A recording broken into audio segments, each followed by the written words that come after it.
You work 5 days a week, you get paid, and then you spend Saturday and Sunday burning through the money you just made.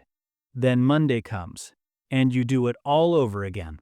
By the end of this video, you'll understand exactly why the weekend is the most expensive trap in your entire financial life, and how to break out of it without giving up your weekends. Let's start with something uncomfortable.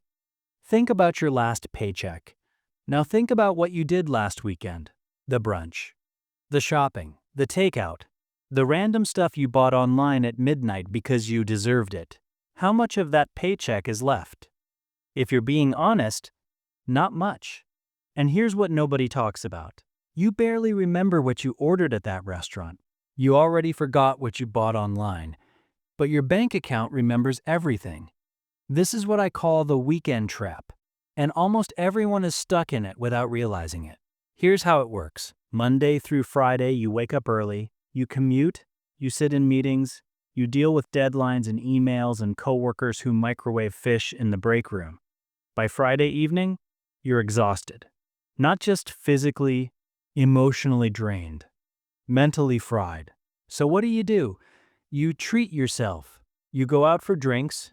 You order delivery because you're too tired to cook. You buy something nice because your brain is screaming for a reward after 5 miserable days. And that right there, that's the trap snapping shut. See, your brain has a chemical called dopamine. You've probably heard of it.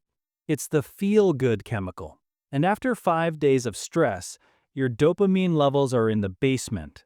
Your brain is desperate to feel good again, so it pushes you toward the fastest dopamine hit available: spending money. But here's where it gets really interesting. Companies know this. Restaurants, retailers, online stores, they've studied your weekend brain. They know you're emotionally vulnerable on Friday night. They know you'll say yes to things you'd say no to on a Tuesday morning. That limited time weekend sale? Not a coincidence. That Friday night special at your favorite restaurant? Designed to catch you at your weakest. Those Instagram ads that suddenly show you exactly what you've been wanting? They're targeting your weekend brain on purpose. Most people don't know this, but there's actual research on it. Consumer spending spikes by almost 40% on weekends compared to weekdays. 40%! That's not because things cost more on Saturday. It's because you spend more on Saturday. Your tired, reward-seeking brain opens your wallet wider than it would on any other day. Now let me show you what this actually costs. Let's say you earn about $4,000 a month after taxes. Pretty average, right? If you break that down by workday, you're earning roughly $200 per day. Now let's look at a typical weekend. Friday night dinner and drinks, $60. Saturday morning brunch with friends, $35. That afternoon shopping trip where you just wanted to look, $120. Saturday night out, $80. Sunday delivery food because you're recovering, $40. A random online purchase because you're bored on Sunday night, $50. That's $385. In one weekend, you just spent almost 2 full days of work. Monday's paycheck and Tuesday's paycheck, gone, before you even get to Wednesday. And that's not even a wild weekend. That's a normal one. No vacation, no concert tickets, no big splurge, just regular weekend spending. Now multiply that by 4 weekends a month. That's over $1,500 per month on weekends alone. That's almost 40% of your entire paycheck going to 2 days out of 7. Let me say that differently so it really sinks in. You are working 5 days to fund 2 days, and those 2 days are eating almost half of what you made in 5. But wait, it gets worse.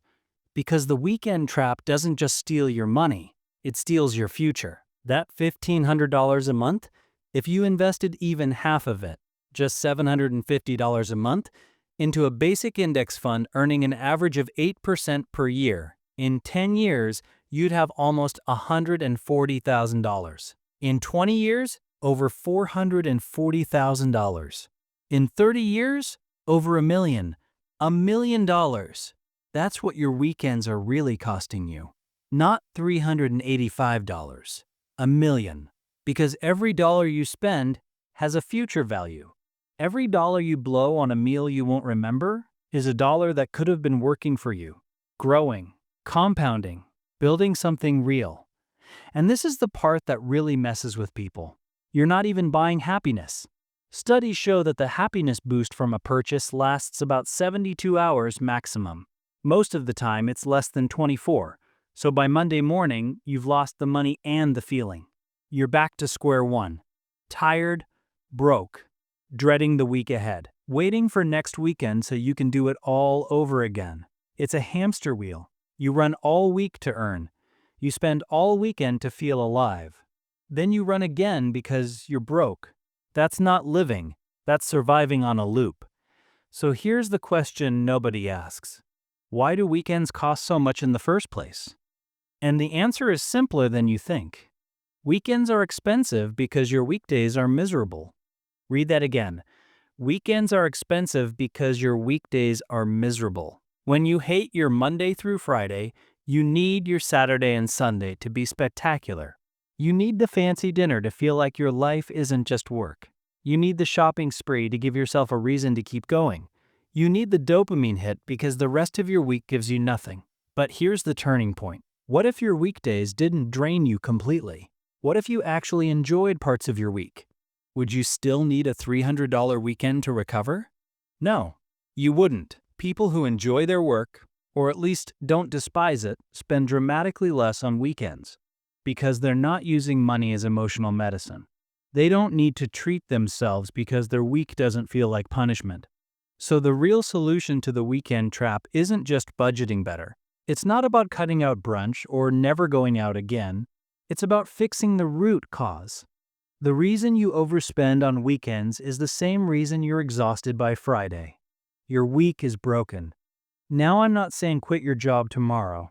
That's not realistic for most people. But here are 3 things that actually work. First, stop using weekends as emotional recovery rooms. Instead, build small rewards into your week.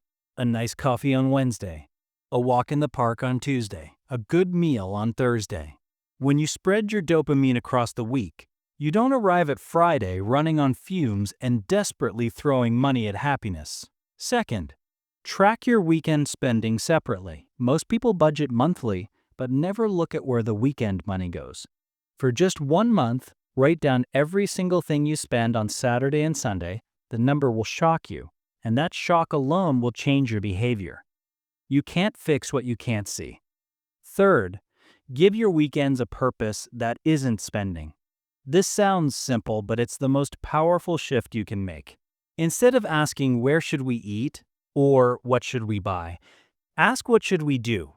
Go for a hike, cook something new at home, read, build something, visit a free museum. The best weekends aren't the most expensive ones. They're the most intentional ones. And here's a fact most people don't know.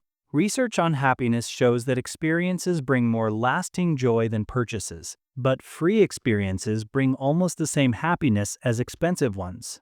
A sunset walk gives you 90% of the happiness of a $100 dinner. Your brain doesn't care about the price tag. It cares about novelty, connection, and presence. So let's do the final math. If you cut your weekend spending by just half, not eliminated, just half, you save about $750 a month. That's $9,000 a year. Over a working lifetime of 30 years invested at 8%, that's over $1.3 million, $1.3 million, just from being intentional about 48 hours a week. You don't have to give up your weekends. You just have to stop letting your weekends rob your future. The trap isn't that weekends exist. The trap is that you've been trained to believe spending equals living. That buying things is the only way to enjoy time off. That you deserve to blow money because your week was hard. You don't deserve to be broke. You deserve to be free. The weekend should be the best part of your week, not the most expensive part. Now you know, and now you have a choice. Keep running the loop or step off the wheel. If this hit you, if you felt something watching this, hit subscribe. Because every week on this channel, we break down the invisible traps that keep smart people broke. Not with complicated finance jargon, just the truth. The stuff nobody else will tell you. I'll see you in the next one.